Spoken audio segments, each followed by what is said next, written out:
Okay, wonderful. Hello, everyone. My name is Chris Brummer, and I'm delighted to welcome you to the Institute of International Economic Law's Q&A discussion with David Cohen. Bill Traynor will be introducing David in just a couple of seconds, but as the director, I wanted to kick things off first with a big word of thanks to the Atlantic Council. The Atlantic Council has been our partner in helping to organize this event, helping to do a lot of the important work with not only other regulators, but also some of our foreign partners and friends at embassies across the city. I also wanted to just give a word or two on the Institute of International Economic Law, since I see a good number of students here. The Institute of International Economic Law was founded by the late John Jackson, and the focus over a decade ago was that on international trade. But over the last decade or so, the Institute has grown to cover a number of other issues as well, including economic sanctions, financial regulation, monetary affairs, and international tax. And we have here one of the largest faculties focusing on these issues, and we like to do things in an interdisciplinary way that takes an interesting take on international economic and global affairs. That is, to integrate an interdisciplinary analysis into real-world affairs, talking to many of our leaders here in Washington who are on the front lines of managing and navigating issues that have global import. And we've just been very fortunate to have many of these leaders here, and today's Q&A will be a continuation of our series of conversations. Throughout the changes at the Institute of International Economic Law, our Dean, Bill Traynor, has been at the helm. He's been side by side helping the international law faculty and the larger Washington, D.C. community think through how our academic programming as a law school can help to inform policymakers, market participants, diplomats, CEOs, regulators, and others. And it's been a pleasure working with them. Bill also has a particular interest in today's talk. Bill was, before becoming a law professor, he was involved in government. And he served as the Deputy Assistant General in the Office of Legal Counsel of the U.S. Department of Justice.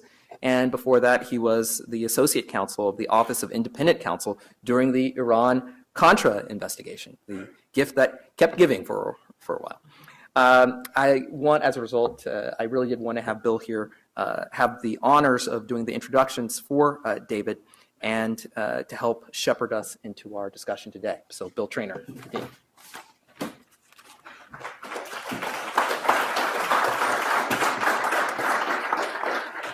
Well, I want to thank you, Chris, for that very kind and generous introduction, and to welcome you all to Georgetown Law and to this very important discussion. Let me begin by thanking the Institute of International Economic Law for having put together today's event.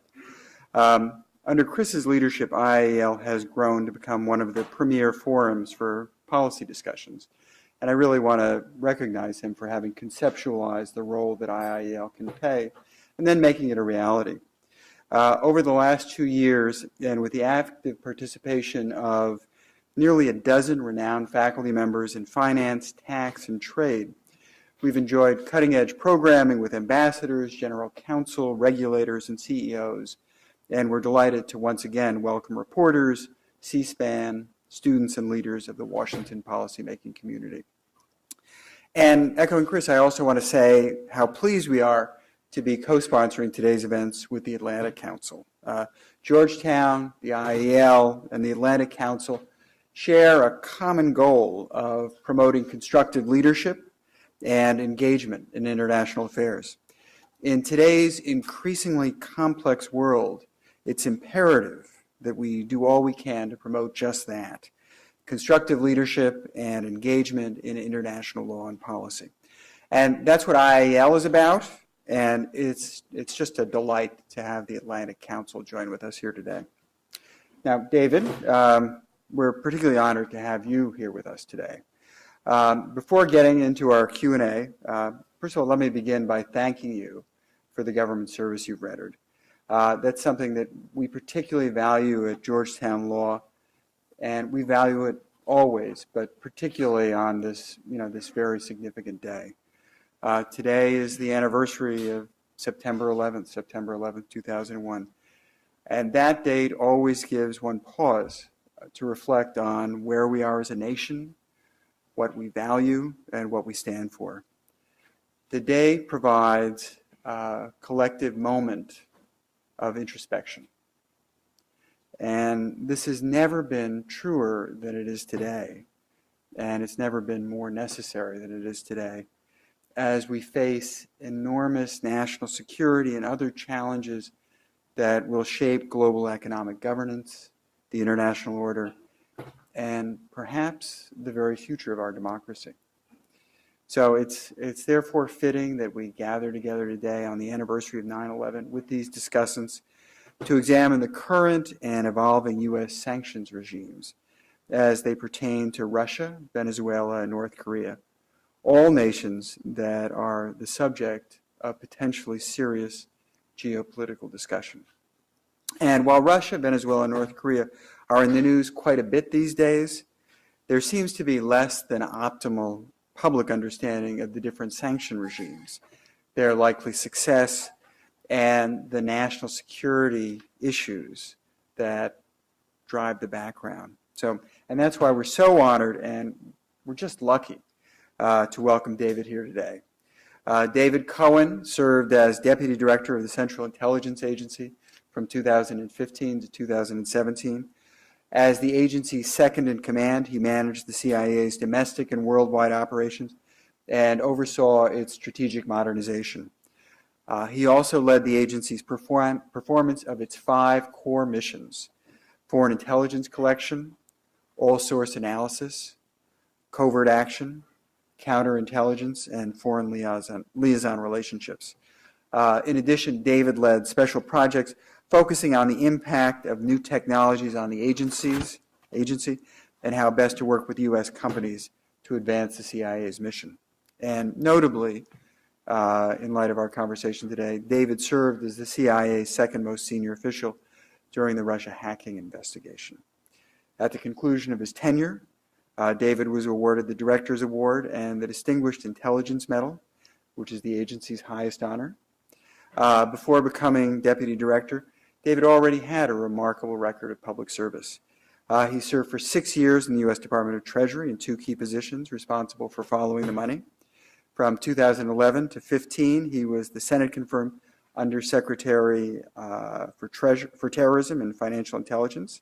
As Undersecretary, he directed the Treasury Department's policy, enforcement, regulatory, and intelligence functions aimed at identifying and disrupting financial support to nations, organizations, and individuals posing a threat to national security. And he also directed 2 key regulatory agencies, the Office of Foreign Assets Control and the Financial Crimes Enforcement Network. He was also instrumental in developing and implementing the financial sanctions regime that brought Iran to the negotiating table, that imposed costs on Russia and President Putin for the invasion of Crimea and the fomenting of unrest in eastern Ukraine, and that deprived al-Qaeda, ISIL, and other terrorist organizations of access to funding. He also led the Treasury Department's effort to combat domestic and international money laundering and financial terrorism. So it's really, and before that he was the Treasury Department's Assistant Secretary for Terrorist Financing. It's a remarkable record of public service. He's a unique person to be able to have this conversation today. He's got an unmatched knowledge of terrorism, money laundering, and nuclear programs, and a deep sense of where these issues intersect in the most dangerous corners of the globe. So although he's returned, this is the infomercial segment. He's returned to WilmerHale to focus on cybersecurity and CFIUS. I have to say, I'm so grateful that he's here today. I want to thank him again for his public service. And I have to say, I feel like we have a protagonist in a John le Carré novel joining us on stage. So welcome, David, and let me turn matters over to David and Chris. Thank you so much, Bill.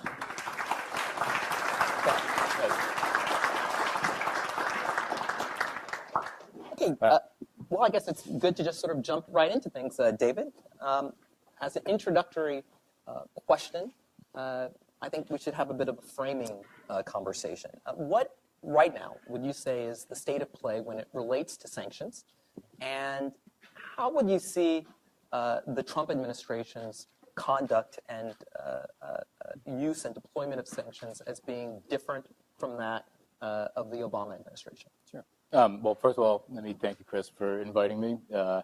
Very excited to be here, have the opportunity to talk about, which I think are some of the most fascinating issues, which is the interplay of foreign policy, national security, and the tools that we've developed over the years to try and advance U.S. interests. And it's great to be here at Georgetown to do that. And I don't know if Bill's still here, but that was a ridiculous introduction. And you must never, ever do that again. Thank you. So the state of play of sanctions is that I think as we sit here on 9/11/2017, and I think Dean Traynor is right, it is appropriate to take a moment to reflect on what today's anniversary means, and it means something in the sanctions world that obviously means much more as a country, so I'm actually delighted to be able to talk about how sanctions can be a part of our counterterrorism efforts on this anniversary. But to answer your question, I think as we sit here today, financial sanctions in particular have become an accepted and embedded tool of our national security and foreign policy. That has been an evolution over time. I think it was something that during the Obama administration and really going back to the Bush administration, a lot of effort was put into trying to change the landscape of the sanctions law and sanctions tools so that we can have something that's much more nimble, much more effective. And so I think, today you pick up the paper, whatever the national security issue is, whether it's North Korea, Venezuela, Russia, terrorism, Syria, name your issue. Sanctions is a component of the conversation. And I think one sort of very interesting, it's a small point, but it's an interesting reflection of this, is there was legislation enacted earlier this year. I think it was actually part of the big Russia, Iran, North Korea legislation. So a provision in there that made the Secretary of the Treasury a statutory member of the National Security Council. When the NSC was established in 1950, you'll know the answer to that, several decades ago. It was a list of cabinet officials who were statutory members of the NSC. Secretary of the Treasury was not. Now, as a matter of practice, over the years, Secretary of the Treasury and always been his designee, has been present for NSC meetings, for deputies meetings, what have you. But it's now reflected in law that Treasury is in the NSC, and I think that is because there's an appreciation that the sanctions tool is a key part of what we do. Now, in terms of what has changed between the Obama administration and the Trump administration, and one of the things that we tried very hard to do in the Obama administration was to use sanctions as a tool for a broader policy objective. We were very cognizant of the fact that sanctions are not a policy unto themselves. You don't just apply sanctions and hope that something good will happen. You apply sanctions principally to try to do one of two things, either to affect behavior, to try and persuade whoever is on the receiving end of the sanctions to change what they're doing, whether it's a policy or a conduct. And then the other objective is to disrupt and disable. And in particular, if you look at the counterterrorist financing sanctions, it's the principal objective there was to cut off the lines of financing. And so, the best example in the Obama administration of how we tried to do this was with Iran. The sanctions that we imposed on Iran and continue to ratchet up and expand in, I think, ways that we should talk about was all part of what we call the dual track strategy, which was on the one hand to continue to apply increasing pressure on Iran, but to always on the other side of the track offer the opportunity for engagement. And as everybody knows, we got to a point where the Iranians said, okay, we're ready to talk. After a number of fits and starts where I think, candidly, the sanctions were not intense enough to get them over that hump, they got to the point where they understood that it was in their interest to negotiate rather than to continue to defy the international community. So we tried to merge sanctions with a policy objective. Now, in the Trump administration, and it's still early, and this may change as they sort of find their footing a little bit more, there is clearly a continued reliance on sanctions.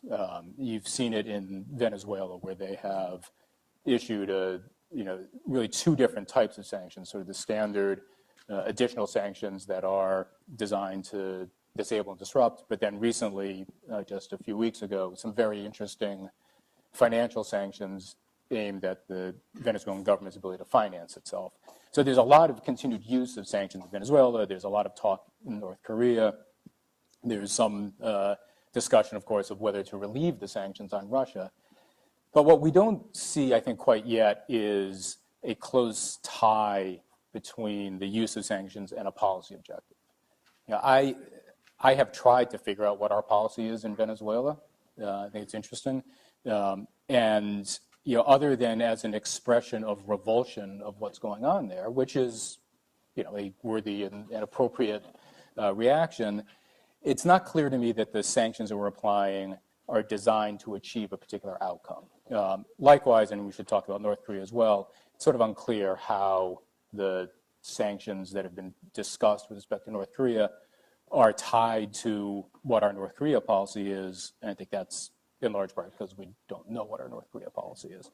So I think that's a distinction that, as I said, it may cure itself over time as the Trump administration refines and defines its policy to a greater extent in these various fora, but that's an area where I think there's a little difference.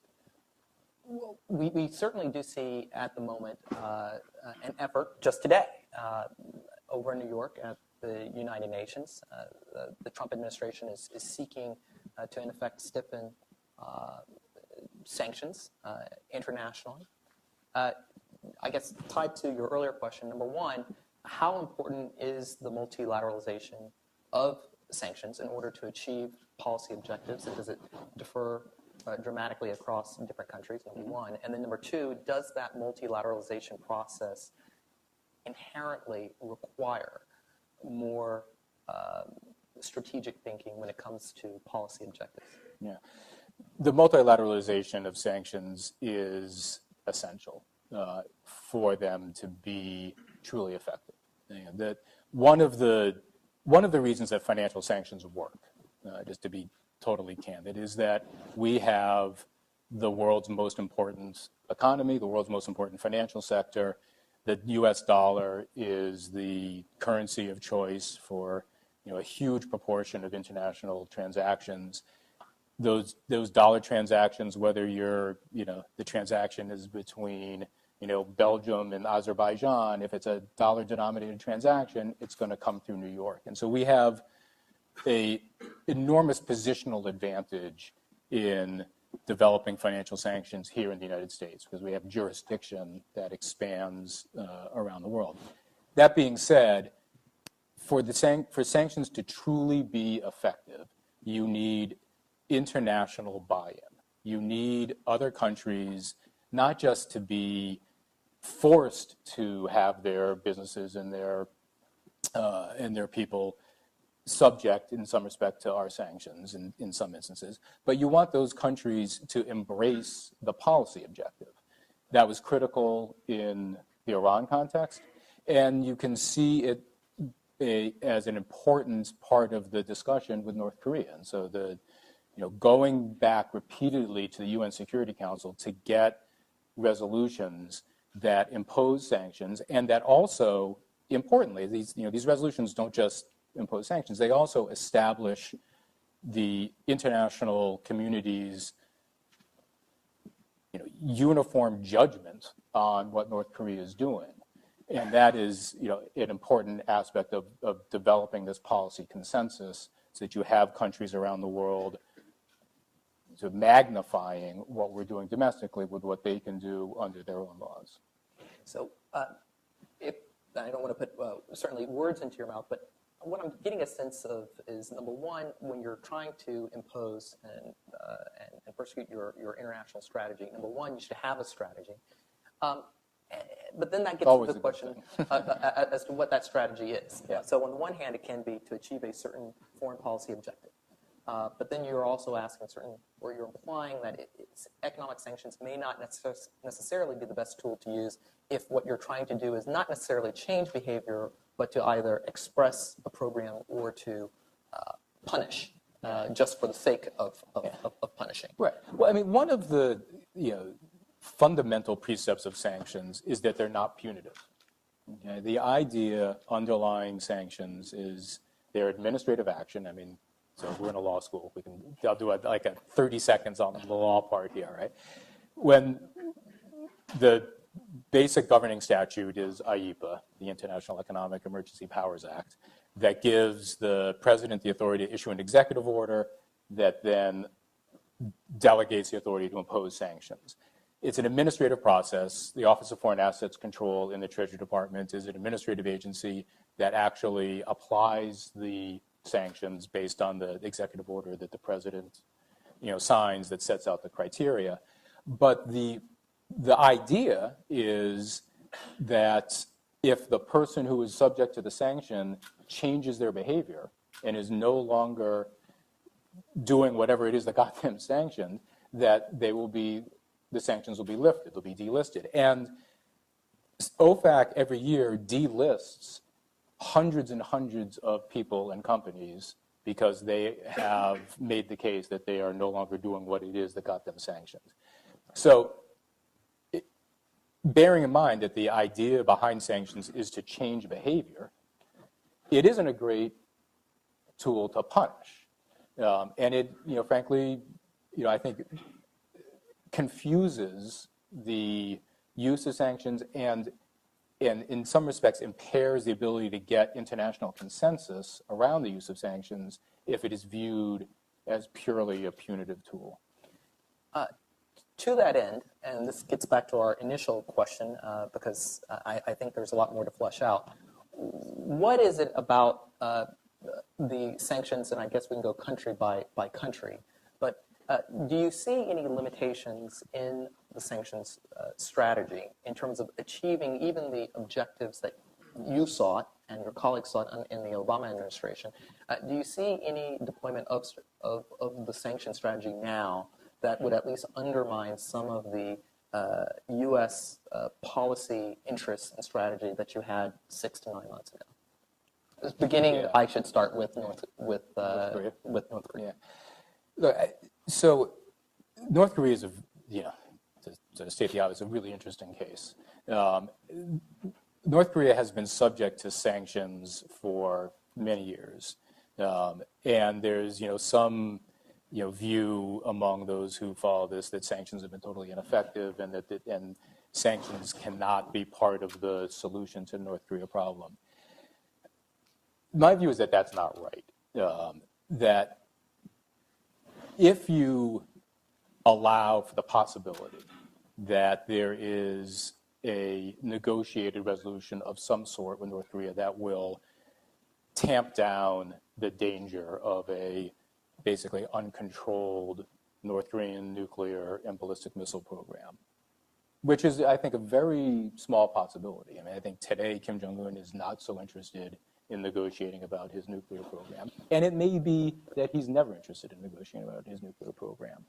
But my view is that we should test that proposition.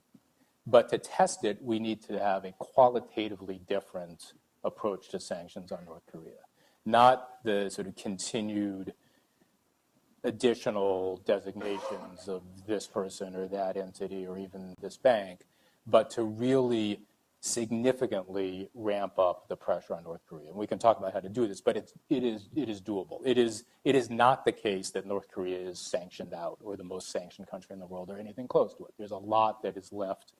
I think a lot of people are very curious now. So sure. What kinds of additional measures could be taken?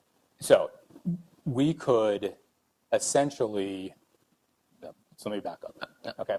What North Korea needs is the ability to sell arms, labor, and some textiles to earn cash around the world, okay?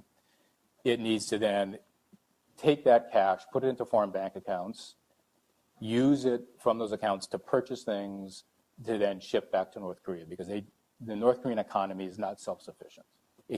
North Korea is relatively isolated. It cannot sustain itself on what it has domestically. It needs to bring in both material from overseas to make its economy run, and importantly, Kim Jong-un needs to bring in luxury goods to keep the elites and his party, seniors happy with him, to essentially bribe them. It's about a $5 billion economy that they're running annually. All of those transactions require access to the international financial system. The North Korean won is not accepted by anybody around the world. If you want to buy a Mercedes to import into Pyongyang, there isn't a Mercedes dealer in the world that's going to take the North Korean won, okay? They want dollars. So what the North Koreans need to do is sell what they can sell, whether it's labor, arms, coal, whatever it may be, earn foreign currency in a foreign bank account, spend out of that foreign bank account, and bring that material into North Korea. All of that is vulnerable to sanctions in a way that we have not tried to heretofore to go after. Principally is through the use of secondary sanctions.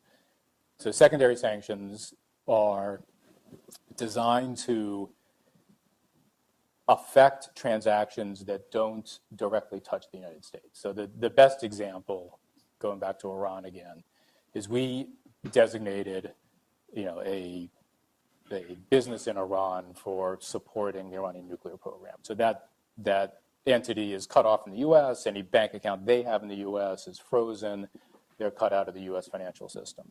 That's a primary sanction. The secondary sanction says to a foreign business or a foreign bank, if you do business with that designated Iranian entity, it doesn't have to involve the U.S. in any way, but if you do business with that designated Iranian entity, we're going to cut you off from the United States.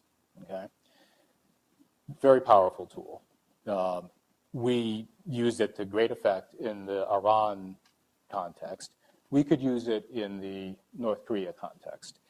The rub, and what makes it difficult, and frankly the reason that it hasn't been done yet, is unlike Iran, which had sort of a network of banks and businesses that they dealt with around the world, North Korea's financial and business relationships are highly, highly concentrated in China. 90+% of their trade is with China. That is their outlet for financial transactions as well. So if we were to really try to squeeze North Korea by imposing secondary sanctions on those entities that are facilitating the activities of designated entities in North Korea, we would be taking action against Chinese entities. Again, my view is that we need to bite the bullet and start doing some of that to persuade the Chinese to be more aligned with us in trying to bring to bear the really intense pressure on North Korea that will then put Kim Jong-un to the choice of, does he want to continue this nuclear program, ballistic missile program, at the risk of essentially the stability of his regime, or like the leaders in Iran, does he want to explore the possibility of some kind of negotiated resolution where the sanctions get relieved in exchange for real serious constraints on his nuclear and ballistic missile program? Certainly along those lines. Sorry, it's a long answer to it. No, it was a fantastic and very thoughtful and comprehensive answer, which raises a number of larger issues and also questions that are specific to China. One of the larger issues is the question, given the prevalence and the popularity, the reliance of the U.S. dollar, to what extent do we, or would the United States, or should the United States consider more muscular approaches that leverage its strengths in the banking system, as well as perhaps access to SWIFT and payment systems I know that's generated a lot of controversy, certainly with our European friends. Yeah. And then related to that issue is China's efforts to build up its own international financial infrastructure for its currency, the renminbi, to sort of popularize it. And at what point in time does that provide an alternative outlet for financial transactions parallel to the United States? Right. And that's one of the real, I think, interesting questions about the long-term utility of financial sanctions is, does it spur the development of alternative systems for international transactions? Does it reduce the use of the U.S. dollar as the world's reserve currency, and the renminbi coming? There was a period where we thought that the euro would overtake, but that seems not to be much of a risk today. But it's not. But it's both the currency and sort of clearing and settlement systems that can grow up that exclude the United States. I think it's a super interesting question. It's one that I think economists have debated. I think there's a real risk to it, but the way to reduce that risk is to go back to something we were talking about earlier, which is to ensure that you have policy agreements internationally, multilateral policy agreements about the objective that you're using sanctions to achieve. If you have that, then the incentive to find a way to protect yourself and protect your businesses and your financial institutions from the reach of U.S. sanctions is reduced, because they're not just U.S. sanctions, they're international sanctions, and the institutions that are on the receiving end of a sanction are ones that you, the foreign country, agree have earned that that penalty. So, but there is a real risk there, and I think it's one that we need to be mindful of as a country as we continue to use sanctions. And it's part of that larger dialogue, and one of the strategic questions with sanctions in North Korea. The United States points to more that China can do. China points to what it thinks the United States can be doing a little bit more. And it sounds like what you're really doing is saying, well, they both perhaps have a point in the sense of the United States in terms of its imposition of its sanctions, but also working with the Chinese in their own backyard. Yeah. Look, the Chinese have a very legitimate perspective on North Korea. It is a neighbor. They have concern about the North Korean society, such as it is, collapsing, refugee flows. I think they have a concern about the collapse of the North Korean government and a bunch of loose nukes. I think we share some of those concerns. The Chinese are also worried about what comes next. Is there a unified Korean peninsula under Seoul's leadership? Something that they're not terribly interested in. And I think what we need to do with the Chinese, and frankly the lack of personnel in key positions in our government makes this more difficult. But what we need to do with the Chinese is to work the diplomatic angle with the Chinese and say, look, we understand your concerns. You need to understand our concerns, how seriously we're taking this. We feel compelled to do more here. We don't relish putting sanctions on Chinese entities, but we're going to have to do this if you don't help us with a approach to the North Korea problem that puts us in control. Now, it ain't easy, right? I mean, even if the Chinese were to say to us, we're on board 100%, let's do it, there's a lot of work that needs to get done there, because the relationship between the Chinese and the North Koreans, in particular Kim Jong-un, is not great. But we can't solve this problem without the Chinese coming along with us. And I think there's a combination of carrots and sticks with the Chinese that we need to deploy. Well, moving a little further afield to Russia, and returning to this question about strategy as well as the actual instrument, and your observation that that the tactic is not the end. Yeah. What do you see? Well, number one, I think that from an outside observer, that the Russia sanctions issue is complicated in large part because you have, on the one hand, issues tied to Ukraine, while at the same time here domestically we have questions about the hacking during the election. I guess for the record, was there hacking during the election? Yeah. Okay. No, I'm trying to establish facts. Right. Yeah. I will say I would encourage everybody, if they haven't done it, to read the declassified version of the intelligence community assessment that was issued on January 6th, rather, of this year. It is, having seen the highly classified version, I can tell you the declassified version is really good. It has the essence of the report that was provided to then President-elect Trump and to President Obama.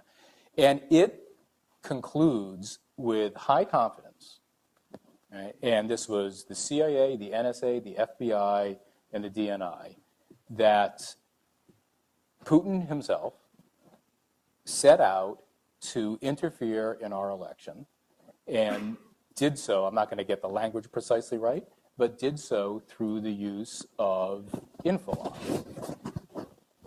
The first objective was to undermine our democracy, right? It was not a Clinton-Trump thing. The number one objective was to undermine our democracy. The number two objective was to harm Clinton and correspondingly to help Trump. That objective of undermining our democracy is still the Russians' objective. They're still at it. They're at it here. They're at it overseas. They have been doing it overseas previously.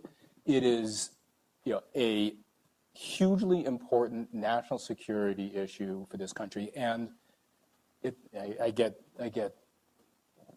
sort of pissed off, frankly, when I talk about this. The fact that this country and this government and this administration, the current administration, hasn't gone after this issue like the national security threat that it is deeply disturbing, because what the Russians want more than anything is to destabilize this country.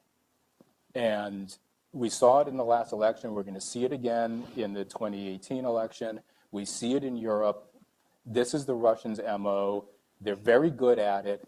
And if we continue to sort of blithely think that we can ignore this and not take it seriously, and to some extent, I don't want to paint with too broad a brush, there are those who are taking it quite seriously, it's going to get worse.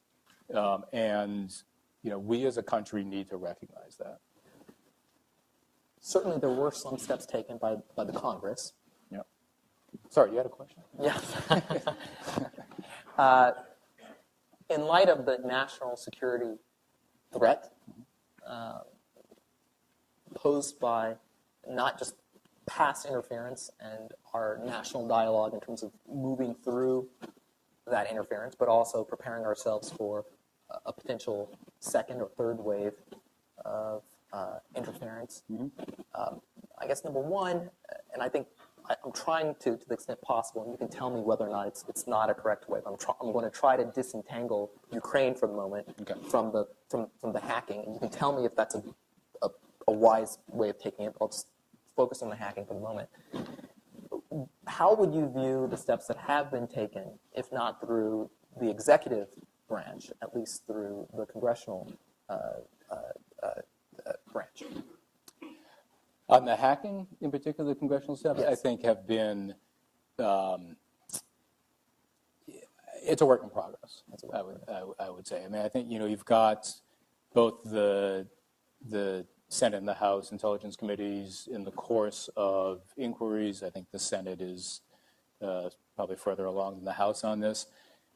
It'd be interesting to see what they come up with at the end for recommendations. I think one good recommendation that's out there right now is for there to be an obligation on the intelligence community to report out if there is intelligence showing that the that any foreign government is interfering in the election through the use of cyber or other means. So one of the things that we confronted was there was no playbook for this, and we saw this. We wanted to, working with obviously with the policymakers in the White House, we wanted to alert the American people to what was going on, but we were hugely cognizant of the risk that doing so could be viewed in the context of an election as a political move. And we were, absolutely dead set that we were not going to let the intelligence community and our assessment of what the Russians were doing be viewed as a political step, because it wasn't.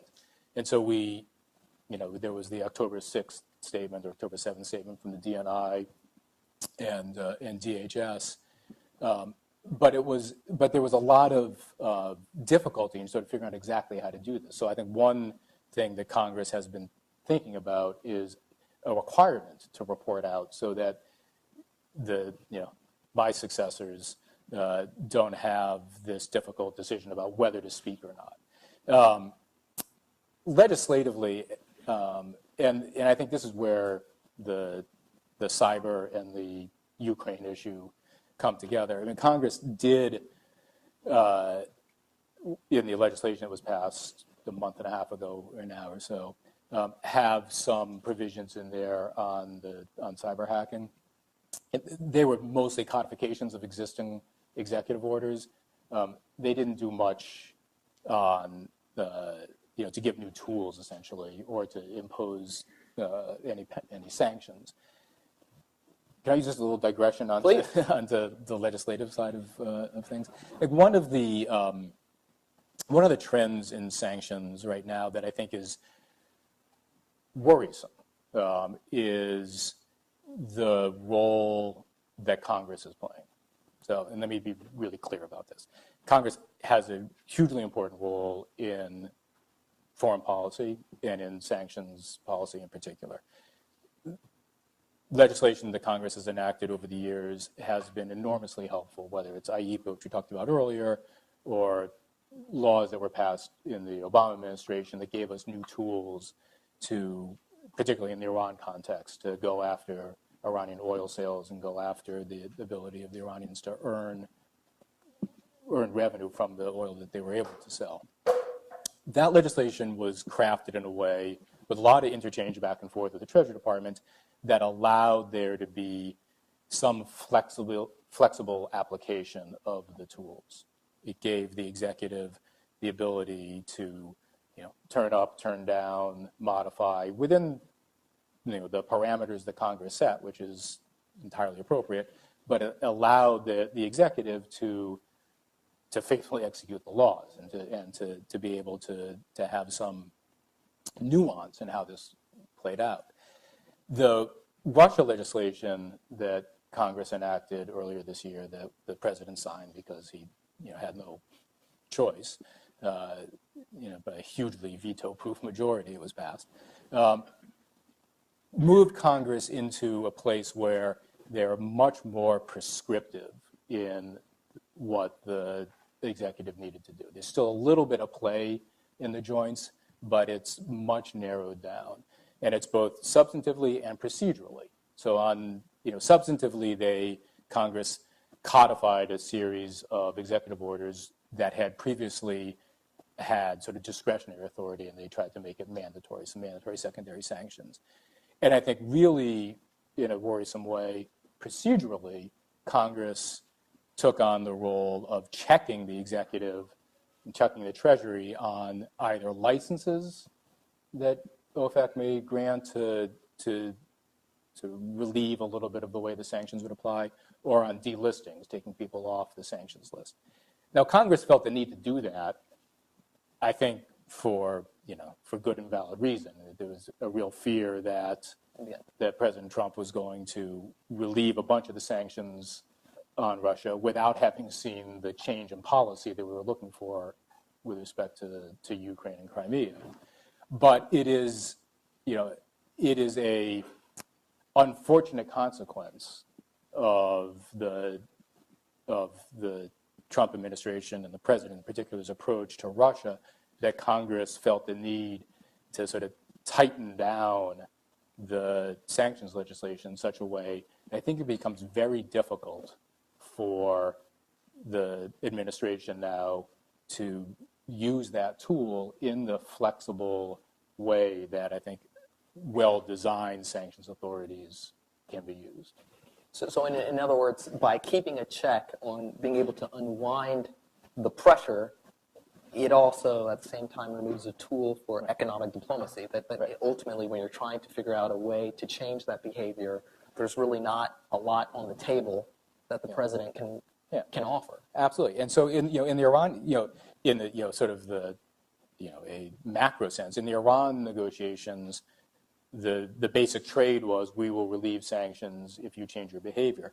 But in much more micro sense, I had any number of conversations with financial institutions and others where I made very clear that if you proceed down this path, sanctions will result.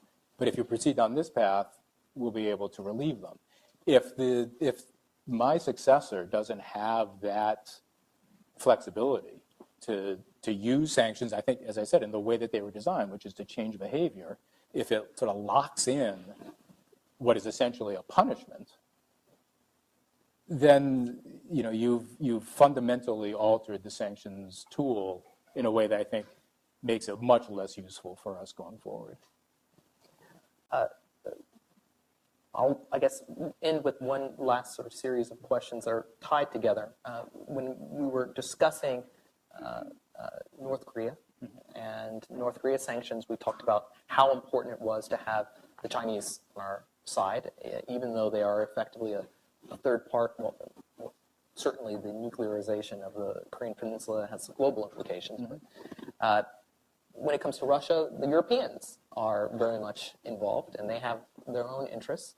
And there are challenges when it comes to multilateralizing sanctions in a way that gets some of our European partners on board. Right.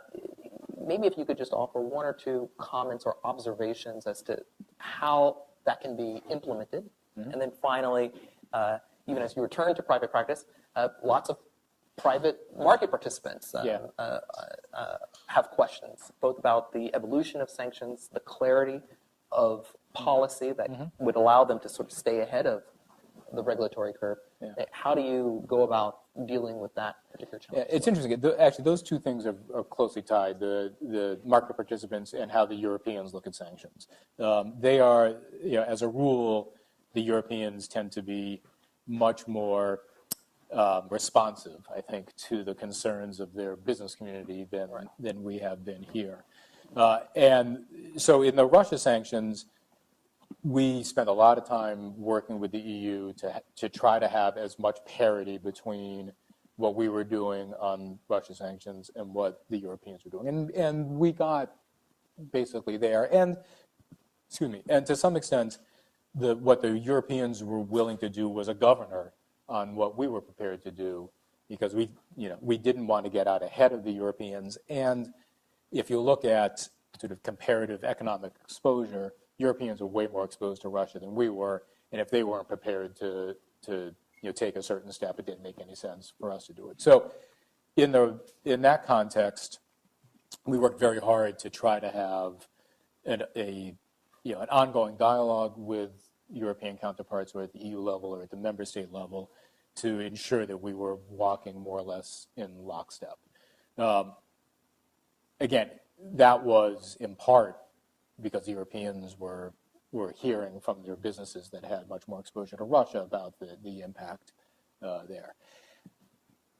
Another sort of interesting side effect of the evolution of sanctions from broad sort of trade embargoes to what we have today, which are much more tailored, much more specific, and frankly, much more complex sanctions, is that for businesses operating in the international environment, it's a much more difficult environment to navigate. I mean, if it was a Cuba embargo which said, thou shalt not sell anything to Cuba, pretty easy to figure out what you're supposed to do. the Russia sanctions, or what the administration just did in Venezuela, which were a series of sanctions on the Venezuelan government and the Venezuelan oil company, PDVSA's access to the U.S. capital markets, that's a really sort of complex application of a sanctions tool that I think is smart. It was a sort of a cut and paste job from the Russia sanctions to the Venezuela sanctions. I mean that actually in a positive sense, because I think that the Russia sanctions were pretty innovative and smart, and I think using it in the Venezuela context, could be smart as well. But it's a complex environment now for particularly for U.S. financial institutions to navigate. Wonderful. Okay, with that, I know that we have a good number of folks here from the press as well as students. We have two microphones. We really do ask that you go to the microphones to ask any questions that you may have and to identify yourself. And we already have someone up to bat. Thank you so much, Josh Rogan, Washington Post. Thank you for your time today, and Thank you for your service. I want to ask you about the Iran nuclear deal and the sanctions related to that, the JCPOA. As you may have followed, of course, we can never know what President Trump is going to do until he does it. But if we read the tea leaves and we listen to what Ambassador Nikki Haley said last week at the American Enterprise Institute, it seems pretty clear they're heading towards this policy somewhere between just tanking the deal and endorsing it, right? They call it waive the sanctions, decertify the deal, kick it to Congress. Congress can then either put on the sanctions or do nothing, or put on different sanctions that aren't the nuclear sanctions, but they're, it still sends a message. This is what's going on. Does any of that make sense to you? And does this seem like, from the perspective of someone who was instrumental in sort of how the JCPOA and those sanctions came about, that seem like that's going to work, a middle road approach where we with the Trump administration sort of disparages the deal, but then tries to save it, but then kicks it to Congress. Nobody knows what's going to happen. How do you see that playing out? Thank you. I think the short answer is I think it's too clever by half. That if the administration wants to tank the deal and give it to Congress to figure out how to, whether to reimpose sanctions, that it doesn't get them away from the problem that the rest of the world is not prepared to back away from this deal and doesn't see any reason to do so. You had, it was last week or the week before last, the IAEA come out with its latest report on Iran's compliance with the deal, and the IAEA said Iran is complying in all material respects with its obligations in the deal. That is going to be persuasive to the Europeans and to the Russians and the Chinese and to others who are not participants in the negotiation. And the Trump administration, particularly, as I've written, concluding based on the president's sort of preordained request that that Iran's not complying with the deal, will persuade no one around the world. And so the difficulty is we can then, and this goes back to what we were talking about earlier, we can then reimpose sanctions. And Congress has shown over the years a great interest in imposing sanctions on Iran. So for all I know, they will do so again. But it's not going to bring the world along with us. And what worked previously is that we had the world with us. That created the pressure that led to the negotiation. And if the Trump administration's idea is that we will somehow get a better deal, we're going to back out of this one, we'll renegotiate and get a better one. Well, you need leverage to get a better deal. That leverage is, at least part of that leverage comes from sanctions pressure. And I just don't think that we're going to be able to regenerate effective sanctions pressure on Iran. In the meantime, we're going to create a whole bunch of friction with allies and quasi-allies and not so much allies around the world. So I am not sanguine about this move. So. My name is, we'll start with me. I'm sorry, I think you were second and then third, or? Go ahead. Go ahead, ladies first. Okay. Hi, Jessica Schulberg, Huffington Post. Thank you for coming. You mentioned towards the beginning of your remarks that you think it's time to sort of turn up the heat on North Korea, specifically with regards to China. that we've sort of tried everything else, and there is a lot Just more that. hold on one second. I can't do two things at once.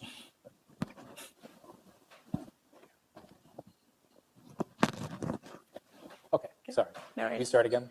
You mentioned towards the beginning of your remarks that you think we should turn up the heat on China with relation to North Korea, and that there's a lot more that they could do in terms of sanction policy and that we could do through secondary sanctions.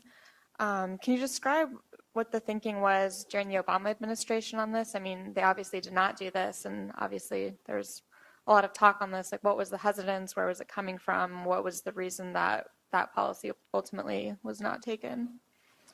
Yeah, sure, to some extent. The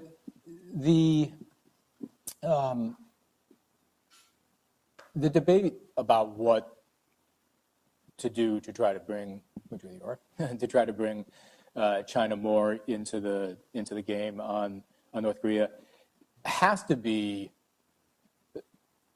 considered in light of all that we've got going on with China, and that means trade issues. It means South China Sea. It means cyber issues.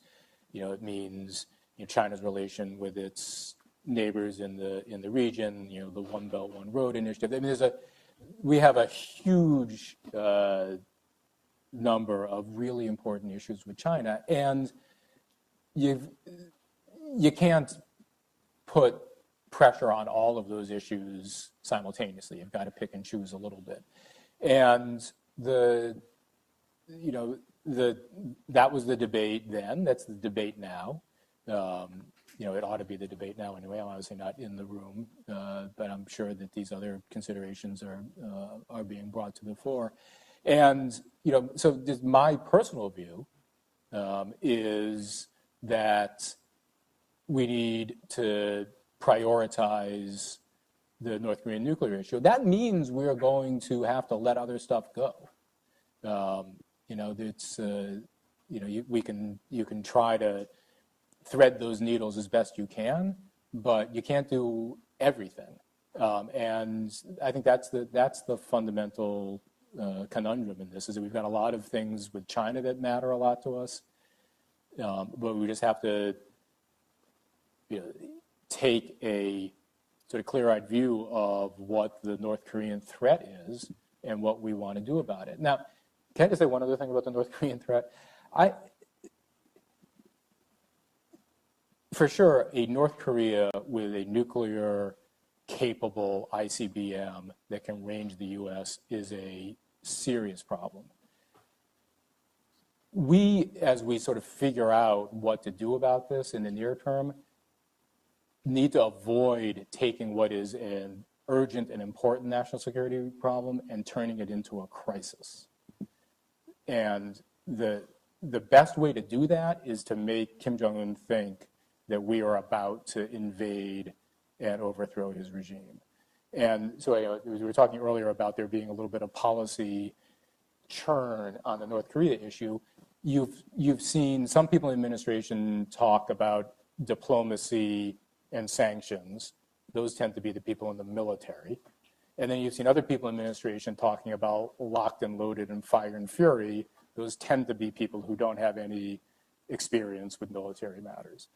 And I think we need to be careful that we don't, in this period where we're trying to figure out if there is a way to try to reduce the risk of a North Korean nuclear and ballistic missile program, we don't inadvertently get ourselves into a shooting war with North Korea. I think that would be a disaster. So. Excuse me. Thank you. My name is Steve Hirsch. I'm a freelance journalist. We got to get to some students. What? Go ahead, but we got to get some students. Bring it. Okay. All right. Could you tell me your appointment as deputy director, as a sanctions guy, as deputy director, CIA, did that reflect some sort of shift in intelligence, do you think? And if it did, do you think that shift has continued? So I don't, this is going to be a really unsatisfying answer. I think the answer is no. I don't think that, I don't think that my appointment as deputy director was because of the work I did. It wasn't to bring sort of financial sanctions into the agency. I think it was a whole host of other reasons that Director Brennan reached out to me. But it wasn't that there was a view, I don't think, I mean, someone should ask John this question. I never actually asked him this question, but I don't think it was, gee, we've got this hole we need to fill in the agency on financial intelligence or financial sanctions, and let's bring this guy in, he'll fill that hole. I don't think that's what it was. Okay, thanks. Freddie. Hi, my name is Freddie Whitlaw. I'm an administrative assistant here for Professor Bremer. My question is with regards to the threat to Russia. You see a very troubling trend in the Trump administration of several apologists for Russia in particular, everything from kind of a passive, oh shucks, it's just Putin, to apologists that you look going all the way back to the election campaign with Manafort, Bannon, Flynn, so on. Thankfully, several of them have been shown the door now. But at what point is this administration in particular going to actually start addressing the Russian threat up front? So you see this, you see statements from Mattis, for example, who are completely contrary to the kind of this passive nature. And at what point, or what is it going to take for the United States to quit playing defense with the Russians in particular and start going on the offense and start making it clear there's going to be a very steep price for meddling in our affairs and meddling in the affairs of our allies? Yeah. I don't know the answer to that question.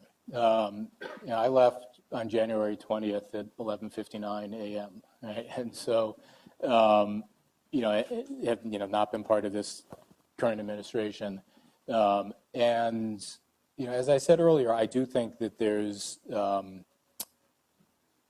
a need, in particular on the cyber-enabled information operation front, for a more robust response, and equally importantly, to get ourselves into a position to defend ourselves better. I mean, one of the things that I've heard people say, which I disagree with, which is that the Russians have been at this for a long time.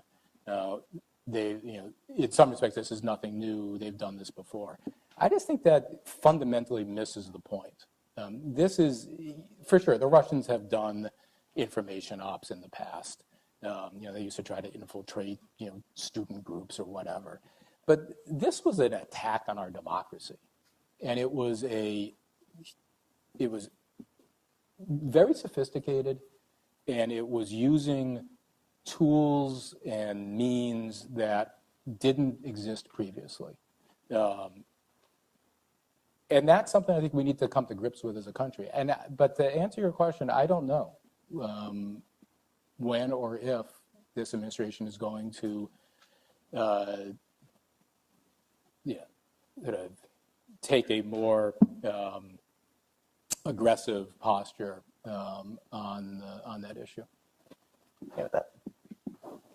Okay, I think we have about 4 more minutes, so perhaps we can take all 3 questions and then bring them your way. Okay. Okay, thanks. This is Ellen Nakashima with the Washington Post, not to double team you here, but following up on this question, staying in the Russian theme, you said earlier that you found it deeply disturbing that this administration had not gone after this issue on Russia. What more would you like to see them do? Do you think they can do? And why didn't the Obama administration do so? Or perhaps you did consider it, and if so, can you let us know that? I'm just going to have all 3, Okay. and you can. Okay. Yes, please. My question deals with North Korea. Do you want to identify yourself? Oh, Bruce? I'm Susan, and I'm an alum. Okay, great. A law student? An alum. An alum. Of the Okay, law close school. enough. Okay, good. Of the law school. So, yeah. Great. But my question is dealing with North Korea and pressure on China. If China's interests are actually against a unified Korea in the South, what do you believe that sanctions will accomplish as opposed to a carrot? And what are some carrots that might exist? Because constantly pressuring China to do something they don't want to do, maybe the opposite would be more helpful. So that's just my question. Hi, my name is Khalid Kamal. I'm from Saudi Arabia, and I'm a 2L student. All right. Fine. We had classes, so it was a bit Yeah, I know. tough getting here. But thanks for being here. I'm writing a paper on sanctions with my national security course, and my question seems It seems to me that just from the data I have, that sanctions on, for example, Iran and North Korea haven't really prevented them from getting to their goals, their ultimate goals of getting their nuclear power. So I don't see sanctions being as effective as we would imagine them to be. So should policy change on sanctions, or should there be more engagement? How effective are sanctions, essentially? That's the question. Thank you. So let me try and do these in reverse order and do them quickly. The question about the effectiveness of sanctions is a complicated one because I think you need to control for a number of different variables. You need to control for the type of sanction that is being applied. And so you can't, I don't think you can compare, the Iran sanctions to the Cuba sanctions. They're both called sanctions, but it's, but the analogy I have is I've recently read this book called The Emperor of All Maladies it's a history of cancer. It's a great book, fantastic book, won the Pulitzer Prize. Cancer covers like a huge range of different problems, and calling something a sanction covers a huge range of different actual policy tools. So I think you need to control for that variable. You need to control for what the policy objective is, right? What are you trying to have the sanctions accomplish? If what you're trying to do is to, end the nuclear program, that's one thing. If what you're trying to do is to disable someone's ability to fund terrorism, that's a different problem. And so, and you sort of go down the list. So I think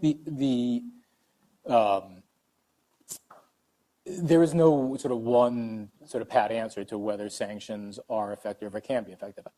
I think properly tailored sanctions used in an appropriate foreign policy or national security context, with sort of enough flexibility given to the Treasury Department and others in the administration to apply them in a way that that is flexible. I think that I am a believer that sanctions can be quite effective, but you can also make a hash of it, and I just think so. You just got to figure out how to do it the right way. North Korea and China, if I understood the question, I think for the Chinese, as I said, sort of to have them be more part of the effort here to put some constraints on North Korea's nuclear program and ultimately get to the complete and verifiable denuclearization of the peninsula, it has to be a combination of carrots and sticks. We're not going to get the Chinese to work with us, purely by imposing sanctions, secondary sanctions on their businesses or their financial institutions, and nor, frankly, should we want to do that. It would be enormously disruptive to the United States as well if we, went sort of up the chain to some of the bigger Chinese institutions. So, I think I said this earlier, we need a comprehensive diplomatic approach to China that includes both carrots and sticks to bring them along on this effort, and it will involve trade-offs on other issues. What more can be done? Where is Ellen? Where'd she go? There she is. What more can be done, or what more, could the Obama administration have done? Look, it was getting towards the end, and we took some steps, but we were also mindful that there was a new administration coming in, and we were hopeful that they would recognize the significance of this issue and wanted to leave some opportunity for the new president and his team to to demonstrate that they too found the Russian interference in the election to be intolerable. So I think there's a lot more that can yet be done.